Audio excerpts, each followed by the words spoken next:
Hi, everyone, and welcome back. We are joined today by Professor Richard Wolff, one of the more influential economists of our time. So, welcome back, Professor.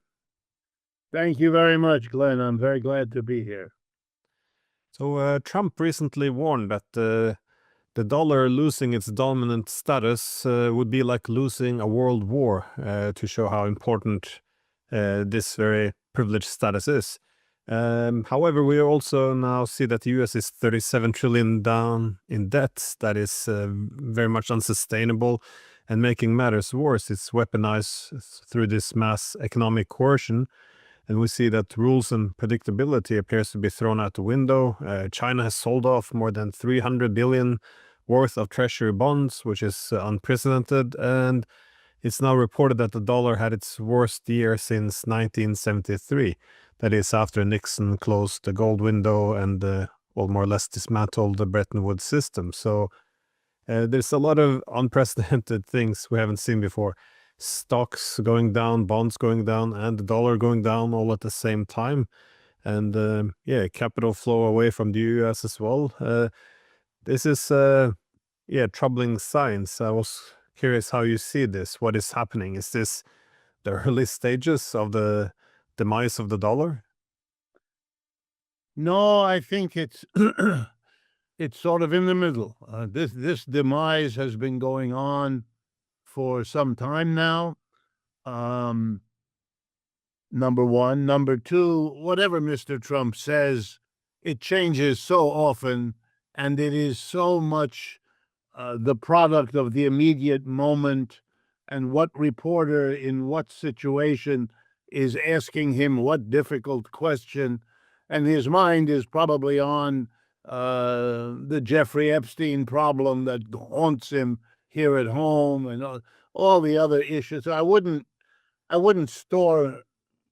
take much of a cue from this man. His function, and in that he's like most American politicians these days, his function is overwhelmingly to distract from the bad news. And they do that in two ways. The Democrats, by pretending it isn't there, and the Republicans, by pretending they have the economic power of the United States that it had in the 1960s and 70s, and that it hasn't lost all of that, and therefore is in a position, even if it admits that there's a problem, to quickly fix that problem by punishing the bad other countries that caused that problem. And so, he's busy blaming and punishing and acting as though he's in a position to do much about it. So for me, and for people who think this the way I'm about to describe, we look at the problem of the dollar, and indeed of many other problems facing the United States, as falling under the heading of the very kinds of problems that you would expect in a declining empire. That is, in a global empire past its peak and now in the very unhappy position of having to face slowly, relentlessly, that it doesn't have the power and it doesn't have the wealth it once had.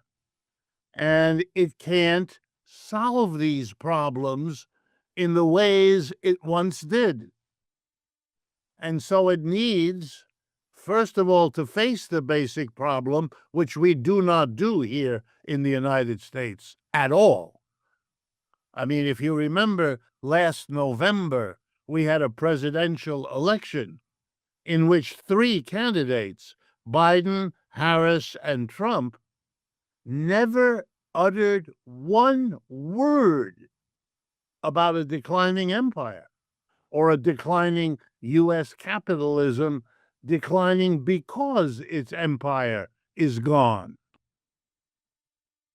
The very same people who could and did look at Great Britain and say the sad condition of that society and of that economy has more than a little to do with the disappearance of the British Empire. They can say that, they can show that, but they cannot allow even the question to be applied to the United States, as if in some bizarre way, never specified, all other empires that are gone mean nothing because the American empire endures in some magical way. So the dollar, you mentioned Bretton Woods, right? The dollar becomes the world currency after the British pound and any other aspiring currency had been destroyed by World War II and couldn't possibly play that role. John Maynard Keynes had hoped to preserve that role for the British pound. But the American counterpart, Harry Dexter White, made it very clear to Mr. Keynes that that was not going to happen. And it didn't. And Mr. Keynes accepted it because he basically had no choice. The dollar became the world currency. The United States was producing half the traded goods in the world economy. The United States had the nuclear weapons. The United States, I can fill in, you all know that history. The dominant position of the United States was wrapped up in the role of the dollar. It quickly became not just the currency in which world trade was evaluated and conducted. It became a reserve alongside of gold to support the currencies of other countries by being held in that form as a dollar in the central bank portfolios of that time, or U.S. treasuries, which is the equivalent. So in that situation, everyone who thought about it would have known that this empire cannot last. Not at all forever. No empire ever has, but not even for very long because of the bizarre situation that the other countries that would be contesting would be coming back from wartime destruction, because you can do that relatively quickly, as both Germany and Japan showed us in the years afterwards. So it should have been understood that the dollar cannot play that role. Well, the irony, and if I had time, I would go through it with people, is that this already happened by the 1960s. De Gaulle brought the gold back, didn't want to leave it here. We all know that story, or we should. And then the United States went off the gold standard in order to basically force the rest of the world to deal with the dollar. And that gave the dollar a little more time, 2 or 3 more decades. But by the end of the century, the process of decline had never stopped. The American capitalists participated and accelerated the decline when they made the decision about the same time that the U.S. went off the gold standard to move production to Asia. But in any case, out of the United States. The development of the jet engine and the development of the internet made it possible to supervise production as easily in China as before you did it in California, or as easily in Sao Paulo, Brazil, as before you did it in Chicago. And so the wages being much lower there, those economies being desperate to bring jobs to their country, the American corporations saw enormous profit and moved out hundreds of billions of dollars of investment abroad, crucial to the development of the Brazilian economy, the Indian economy, the Chinese economy. So the United States, which, by the way, sometimes likes to take credit for the economic development of China, and it deserves some credit. To take it away from the Chinese is childish, but that's what passes for politics in our country.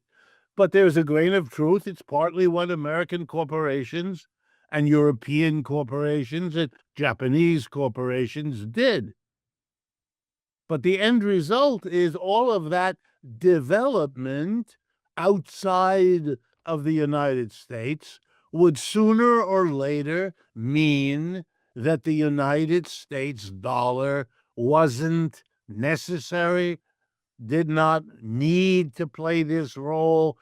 And then big countries like China and India and Brazil began to learn from their own economists the privileges and the benefits you get if your currency is used around the world. And they wanted some of that for themselves, which again is what I mean by a declining empire facing demands that are natural as other economies grow. And one last thing. We might have not been talking about this now. It might have gone on for another 2 or 3 decades. It really might have. But there were two things that bring it to a head now and that suggest to me it's not going away. And there's nothing Mr. Trump basically can do about this. The first is that the Chinese and the Indians are catching up, found a way to achieve much faster economic growth than the United States, which meant that the Chinese catching up, which could have and should have in many ways taken longer, has been compressed into a much shorter historical period. And the Chinese are literally discovering each day what their enormous industrial situation permits them to do. And that accelerates the decline of the dollar beyond what I think it might otherwise have been. The rapid economic growth and the inability of the United States, at least so far, to copy that, being held back by the ideology of the primacy of the private sector and the quote-unquote inefficiency of the government, limiting the role of the government, and doing this even though it's contradicted by other things that Trump is doing, he is a Republican, he is part of that tradition, and that tradition precludes the United States from copying China. They make a virtue out of it. We won't go in that authoritarian direction. But again, that's childish. They're not going to catch up to China if they don't, and they will be falling further behind, including the dollar, unless they do. And there is no escape from that situation. And finally, the other thing that made it go faster is this war in Ukraine, which, couldn't have been foreseen, or maybe it should have been, and I didn't, and most of the economists I know didn't. But that war has produced a rapid acceleration in the whole BRICS phenomena. And one of the ideas of BRICS has always been to not necessarily do away with the global role of the dollar. That's really not relevant.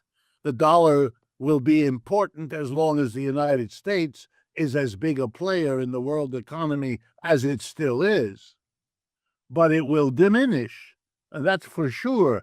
And the BRICS, with the consequence of what's happening, and I say that even before dealing with today's tariff increase on India by Mr. Trump, but you could see all of this coming. This only makes the decline of the dollar happen even faster. And I think you can therefore see Mr. Trump promised to protect the dollar, and the dollar has really gone down sharply, literally, from the day he was inaugurated on the 20th of January to my speaking with you right now. Is down, depending on which currency you compare it to, but it's down 8 to 12%. And that, in a short half-year period, is a very serious comment on the wisdom of him protecting the dollar. That's not happening. Well, Trump, his main objective though was to reverse some of America's relative decline, as the rest of the world also catches up, and the dollar system and the U.S.-centric economic architecture appear to have, well, had its day in the sun already. But the efforts or policies he had to do this, they seem to have not gone as expected. As you say, the tariffs, which could function under, if they're used cautiously, also in cooperation with other states. So we put tariffs on this, and you put tariffs on this, so we can all develop our strategic industries. But instead, it wasn't harmonized with an industrial policy. Instead, it's used as a sledgehammer against other states, often, as we see in Brazil, directly for political objectives, such as getting Bolsonaro out of trouble.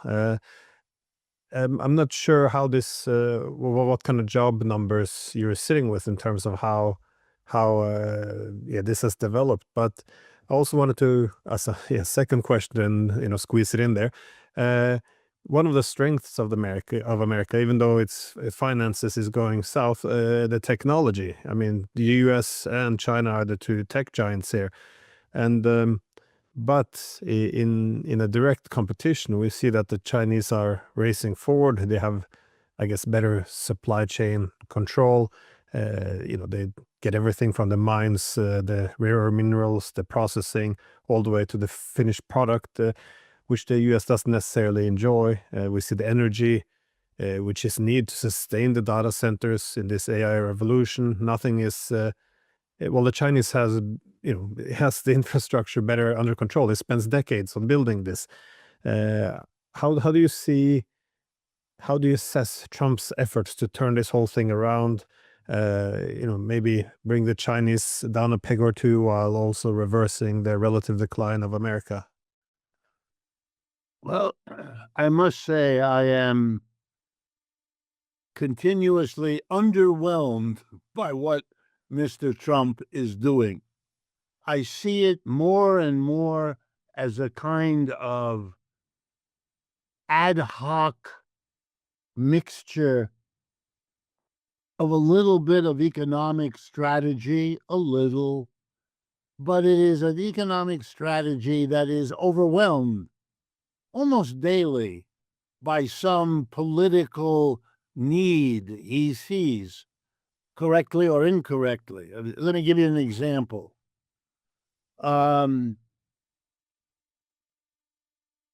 Everyone now knows that the best quality electric vehicle at the lowest prices is produced in China. China has a dozen or more companies competing, has had them doing that for quite some years now. And as a group, they have outcompeted their counterparts in Europe, the United States, Japan, anywhere. And yet here in the United States, we currently have a 100% tariff. It was 25% in Trump's first presidency. Then Mr. Biden, by the way, on the same strategy of supporting our automobile industry here and bringing a manufacturing back to the United States, raised it to 100%. And Mr. Trump has left it at 100%, even as he negotiates with China about other tariffs. All right. The result is that In Europe, you can see BYD automobiles all over the roads. In the United States, I've never seen one. Nobody buys. There is no dealership. There is no repair system. There is no infrastructure, and there is no business.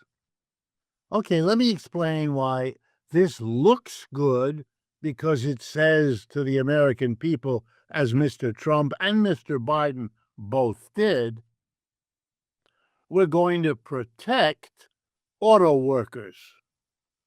An interesting idea. You're going to protect auto workers because you make it impossible for American businesses who purchase electric cars and trucks, because that's the future of the world.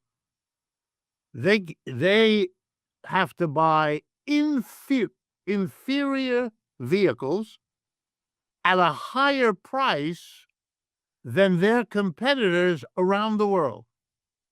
So an American company that, for example, makes books like this book here, when it buys cars and trucks for its personnel, it can't buy the cheapest, best truck in the world. It has to buy an inferior vehicle at a higher price. Now, I'm an economist, and I know what I just said amounts to a competitive disadvantage for American employers relative to their foreign competitors, because the foreign competitors are buying BYD cars and trucks. So, yes, you are saving jobs for General Motors and Ford and Toyota here in the United States because they don't face the Chinese competition. But are you protecting American manufacturing in general? Not at all. I would argue you are destroying it. And the longer this continues, the more and more the rest of the world will make do without trading with the United States. It's not reliable as a place to export to. That's the tariff problem. And it's not reliable as a place to do business if you would need to import anything because of the tariffs. And inside the United States, you are creating a globally uncompetitive economy. Now, that'll take years to play itself out, but I don't see anything contradicting that. Nothing at all. The advantage the United States had in high technology, that has now been compromised by the Chinese demonstrating they can do pretty much what we can do, and they can do it with or without cooperation from the United States.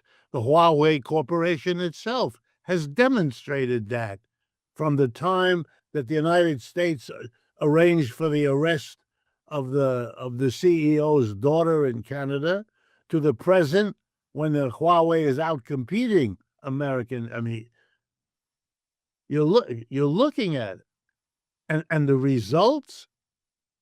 Look at Apple. Apple, to escape the problem of being in China, moved to India, which is now turning out to be as big or maybe bigger problem for Apple than China was. But therein lies a lesson everyone is learning by looking at Apple.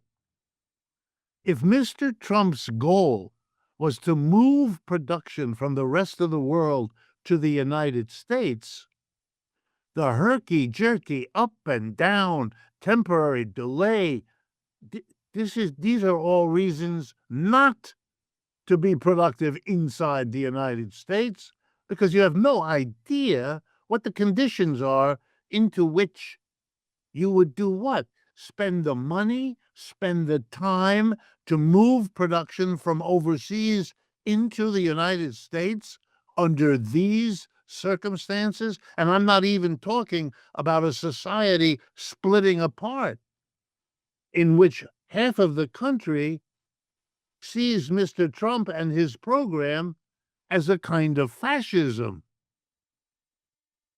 That word is being used often enough now that it ought to worry any responsible CEO about moving your, for me, this makes as much sense as making a big relocation decision to go into Ukraine. What? No one is that stupid. And I don't think you're going to see Mr. Trump even talking about moving production here, because even the few examples he's able to point to are very, if you look at them closely, very flaky.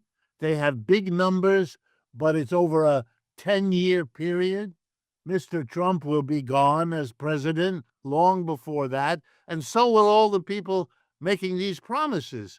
They mean nothing. They are theatric to help Mr. Trump play the game because he can't do the reality.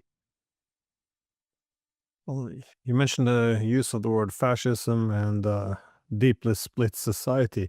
A lot of this resembles pre-revolutionary indicators. That is, if you want to see a society heading towards revolution, you would look for things such as the loss of legitimacy of the ruling class, the economic hardship, growing economic inequality, increasing cost of living, more protests, uprisings, polarization, and of course, rejection of the dominant ideology. I mean, a lot of this is already here. It's strange that only a year ago it would have been weird to have Washington pushing tariffs as its new ideology almost. This is do you see, as the dollar goes south and indeed much of the dominant economic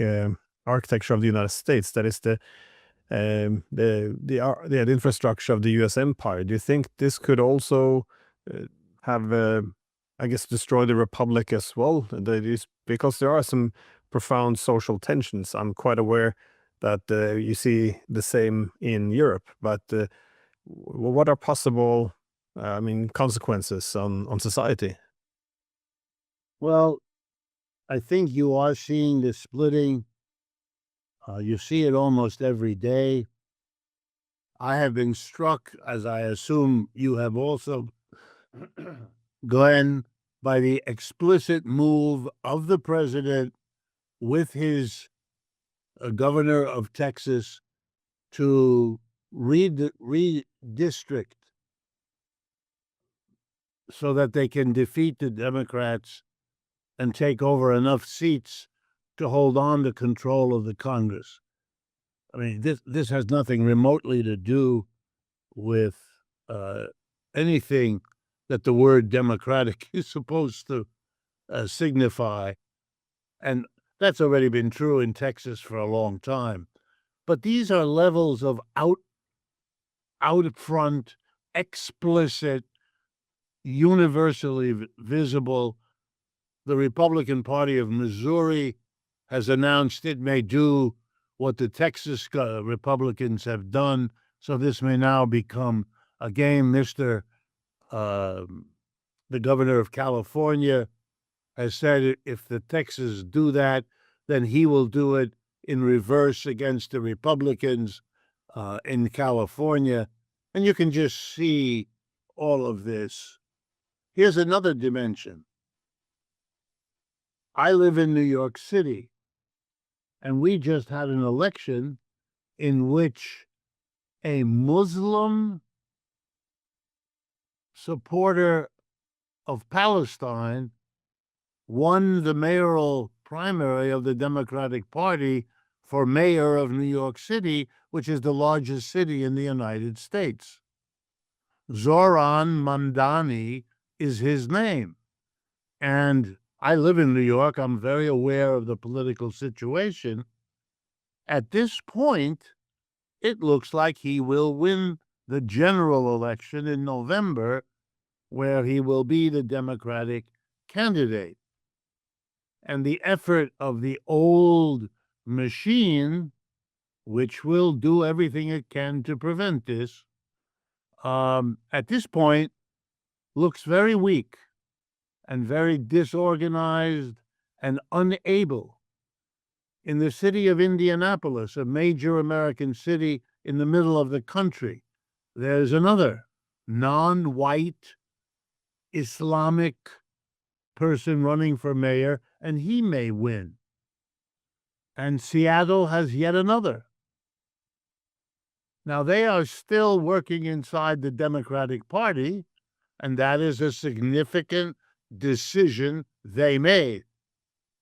But I can assure you, hundreds of thousands of pairs of eyes in the United States are watching with enormous interest what Corbyn and Sultana are doing in Great Britain by having broken away, formed their own third party, and seen 300,000 British citizens sign up to join that party within 72 hours of announcing it.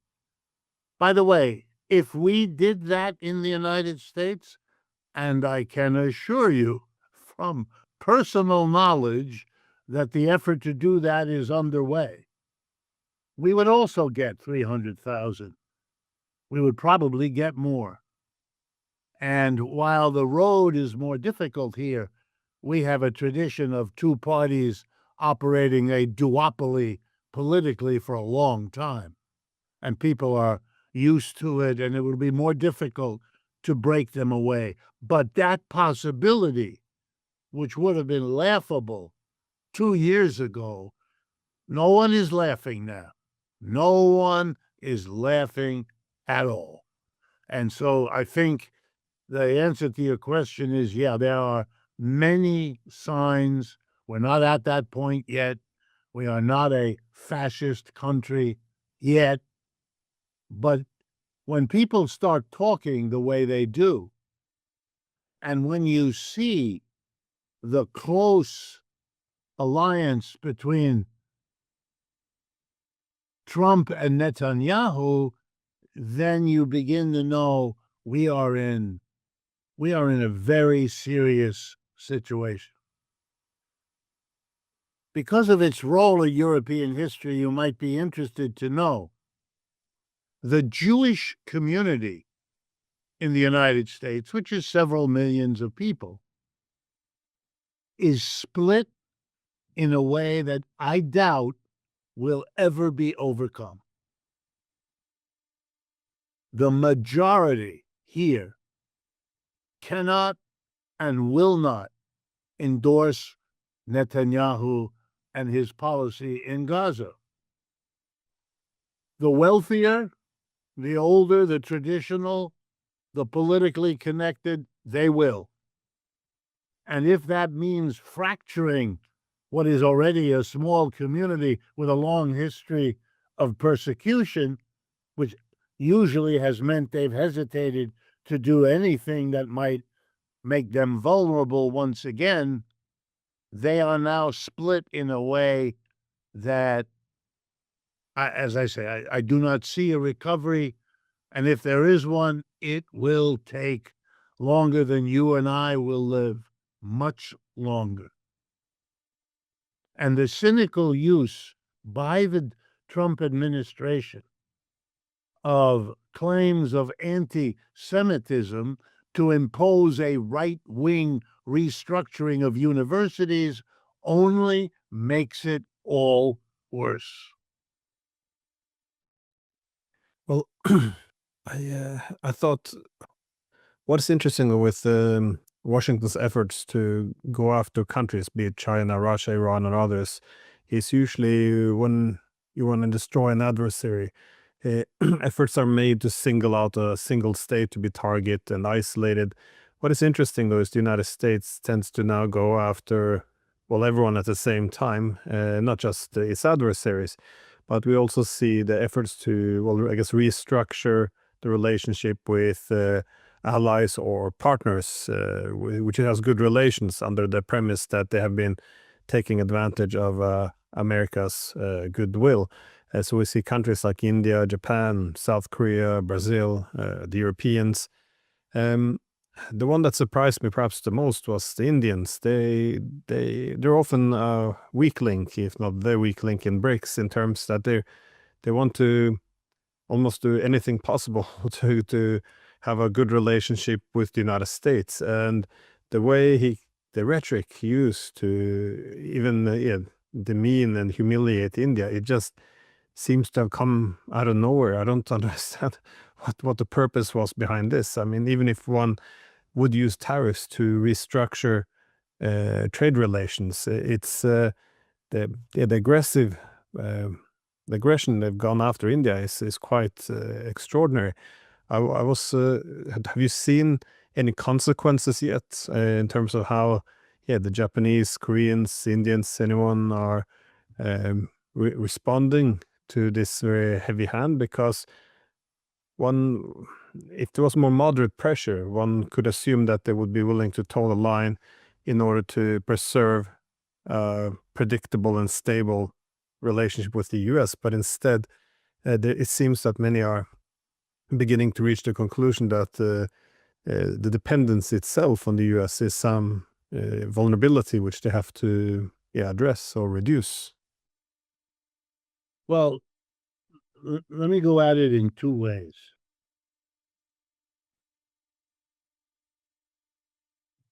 The history of the United States, well, let me begin this way. A truism here in the United States that is agreed to by almost everyone is that your foreign policy is mostly dictated by your situation at home, and only secondarily by what in the hell is going on outside of your own borders. If that's a general truism, it is even more true here in the United States. And that has to do with our history. We are protected on two sides by big oceans that have made it possible to think and act as though the rest of the world really didn't matter all that much. If we hadn't broken away from the British Empire, that might have been ameliorated, but we did, and so it wasn't. And we were left to be able to fantasize. And the first step of the fantasy was to marvel at the ability of a small, poor colony of Great Britain to defeat the British military twice, once in 1776 and again in 1812, and establish an independence on the basis of an enormously exaggerated notion of what had been achieved here. If the rest of Europe weren't in a cataclysmic turmoil, the one that resulted in the French Revolution and Napoleon, the British might have done otherwise than they did. But here it became, in this country, a notion of extraordinary power. And one of the first manifestations of it was under the president, after the early ones were gone, Monroe, with the so-called Monroe Doctrine. It's now 1830, so it's half a century beyond the Revolutionary War. And the United States announces to the world that the British and the French and the Germans and the Dutch, they can do what they want in Asia, Africa, but Latin America, no. They mustn't, they cannot, they shall not. We will be the imperial power here. The rest of the 19th century was the rise of the United States to fulfill the megalomaniac notion of itself that those early experiences created. Nothing happened to refute it. You drove the boundary of the country all the way to the Pacific. You destroyed the indigenous population by a massive genocide of really enormous proportions. No one stopped you. No one even slowed you down.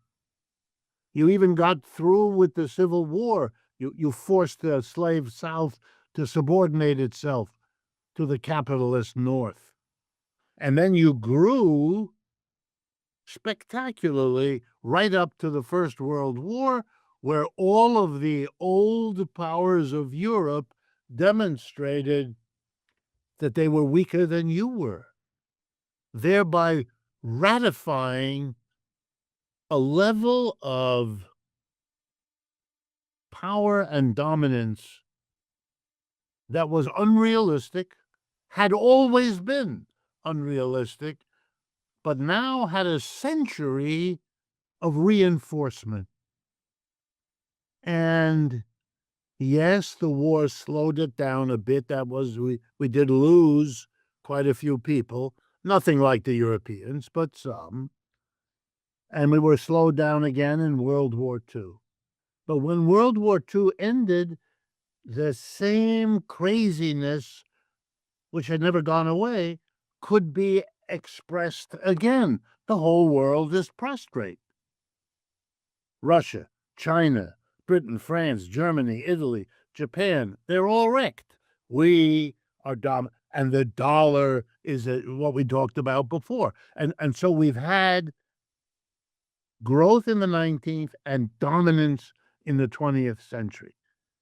What I have to try to get across to people is that for the first time, the notion that we are on top and dominant is under attack here. Millions of people don't believe it anymore, are doubtful, are dubious. I would, to be crude, half the population is beginning to realize, some more, some less, that period may be over. But the other half, the half of Mr. Trump, is outraged by this idea. Even more outraged that half of Americans are beginning to worry about this. They see all of that as a failure of nerve, a failure of courage, a failure to recognize your responsibility if you are the dominant power in the world. It isn't a recognition that you aren't. It's a demonstration that, thank God, we don't have any more of those people leading us. We now have a gung-ho American who's going to tell Mr. Modi what to do and who's going to make sure, because you know what? Those namby-pamby liberals in America, that's what we call the left half of the country. They are the ones who stabbed us in the back. We don't have that language yet, but it's coming.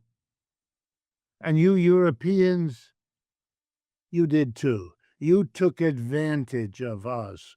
You did this. You did that.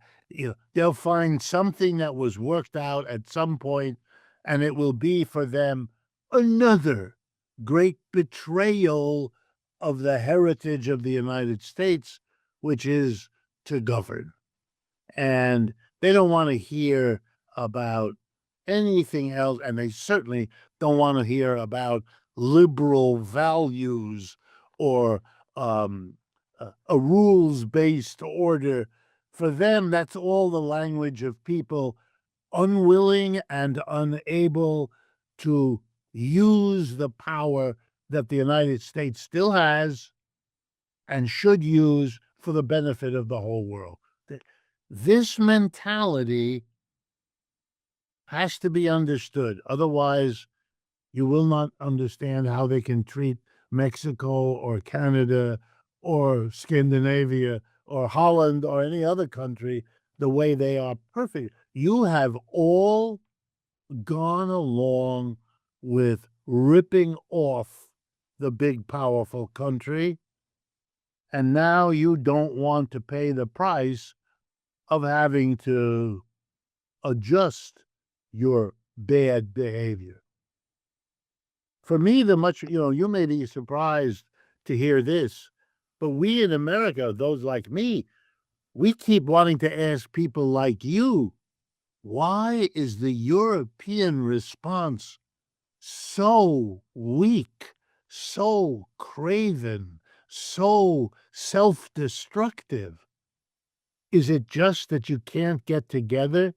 That the French suspect that the Germans are cutting a deal with the Americans, and they both fear that the British will get there first, and so you're constantly maneuvering against one another, allowing the United States to simply play with you, one against the other?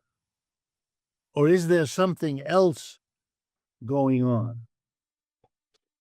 I suspect all Europe destroyed itself in World War II or committed suicide. I think many saw the rise of America after World War II as Europe getting an extension on its life. And the only unity we had in Europe has been under the rule of America. So it's I think the political class simply lacks the imagination to imagine a world which isn't dominated by the United States. And yeah, for countries like Germany, who seemingly is losing its mind now, the whole idea after World War II was to develop on two key pillars. That was NATO under US leadership, and the European Union or the European Community, which was supposed to balance off the excesses of America. Now, both of these two pillars are now crashing down, and the only idea they have now is military Keynesianism, going to war with Russia, backing genocide. It's just quite an amazing turn of event. But that actually took me nicely to my last question, because whatever problem there is in the United States with the decline of the dollar, socio-economic decay, it's you see the same in Europe, but here the political class has a different problem. It's well, as you suggested, it's a bit spineless, as you saw with the recent trade talks between the United States and von der Leyen in the European Union. That is, they gave away everything, and even admitted, well, this isn't really about economics, the economic deal. We see the cutting off energy. I don't understand what you maybe see in the tech future of Europe, because I see nothing here. I think it's we led the industrial revolution, but now we're nowhere on the map. The trust in the political cause is gone. The only thing our politicians talk about is war, trying to relive the World War II, thinking that Mr. Putin is Hitler. The assumption they can still bully big powers like China and India, tell them what to do. I mean, I can't help but to get the feeling that Europe is done, and but they're living in this massive delusion that they're still ruling. That it's quite extraordinary. That's why I wanted to ask you, what is happening with the European economy? So is there, as you said, there's a lot of self-harm, but do you see any pathway to recovery, or is it just downhill from here? No, the only recovery I see, though I could imagine, so I agree with everything you've said, would be a recognition that they must use their size, their wealth, the fruit of 5 or 6 centuries of colonialism and capitalism, to carve out an independent path. They've got to break their connection to the United States. It is the end for them, and more so now. I mean, Mr. Trump is able to make a joke about Canada being the 51st state. That joke will be extended to Europe in a while, and not a long while either. There is no sense here that Europe has any role to play whatsoever anywhere, except perhaps to pay for weapons that can be used in Ukraine. So Mr. Trump looks good to his base that he isn't spending U.S. tax dollars on the Ukraine war, which the American taxpayer does not want to do anymore, but is spending European money. And if the Europeans allow this, I noticed Mr. Merz, when he pushed his bond program through, talked about the boost to the German economy, but is now saying that they will be buying American weapons. I mean, for me, it's beyond words. If you don't buy your own, then what are you doing? What in the world? What are you going to be? An outpost for the American military, a place to store missiles before they get shipped over to Ukraine or wherever else. You're not going to defeat the Russians. It's ridiculous. Napoleon couldn't, Hitler couldn't. Mr. Starmer, you must be kidding. Nobody. The United States can't do it. You know, the world is a very, very different place. Europe is rich. Europe is big. Europe should be playing a big role, but it's got to unify and it's got to cut the umbilical cord with the United States, or else it has no. Watch it, you know, and it's not just what they do, Glenn. It's watching the speech, the von der Leyen or the NATO head, or when they talk, the United States literally kicks them in the nose, and they talk sweetly about the United States. What? You know, they announce a big tariff and they say, well, we will retaliate, and then they don't. You know, it's even worse than simply caving in, this performance that we won't even listen to our own words in this situation. We are so determined to go with the United States against Russia. It strikes me as so sad. And you know, I look at Jean-Luc Mélenchon in France. I look at Sarah Wagenknecht in Germany, and I'm wondering, are these people going to be able to come up with a way of doing that, or will it go to the Alternative für Deutschland or for Le Pen and those people? Because the rest of their political system is simply a politics of we're not either one of those, which the people already know, and that's not a program. It just. There is a last point I would stress. For a number of technical reasons, the consequence of declaring economic war on the whole world, which is Mr. Trump's policy, with tariffs, with trade arrangements, with sanctions, that's really all part of it. For technical reasons, it has not yet hit the American economy the way I believe it will. You know, and of course, I can be wrong, but I've been doing this all my adult life, watching the U.S. economy. What I see coming, and I mean it in the second half of this year, so we're talking in the second half of 2025, you're going to begin to see serious signs of recession coupled with serious signs of inflation. And this is going to put difficulties for Mr. Trump far greater than anything he has seen so far. And the labor movement is moving here. The political climate is not good for him.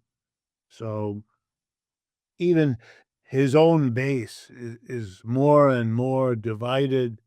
They don't like what they're doing with the health care. Kennedy is a disaster there. They don't like the level of persecution of immigrants is overdone and has now produced a backlash.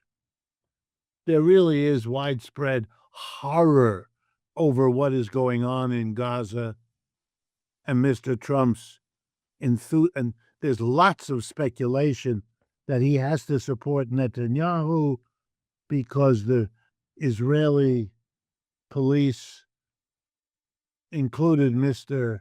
Epstein and that they have material he cannot risk being, and again, you never know with those things and you never know what to believe, but that is now being spoken, including by many who were his strongest supporters who are talking like this.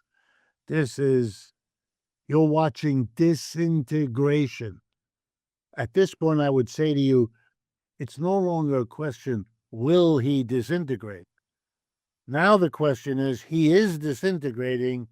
Will he be able to find some way to slow this, to stop it, to reverse it?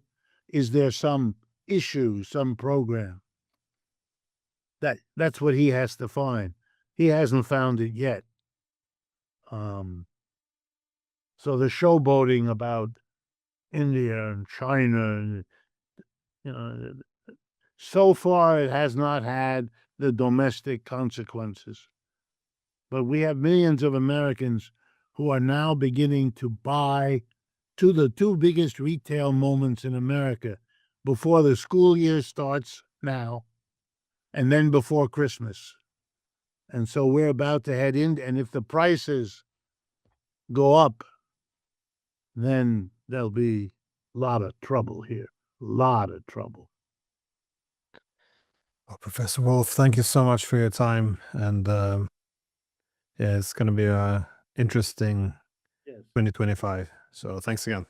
We live in interesting times. Sadly so, yeah. Take care.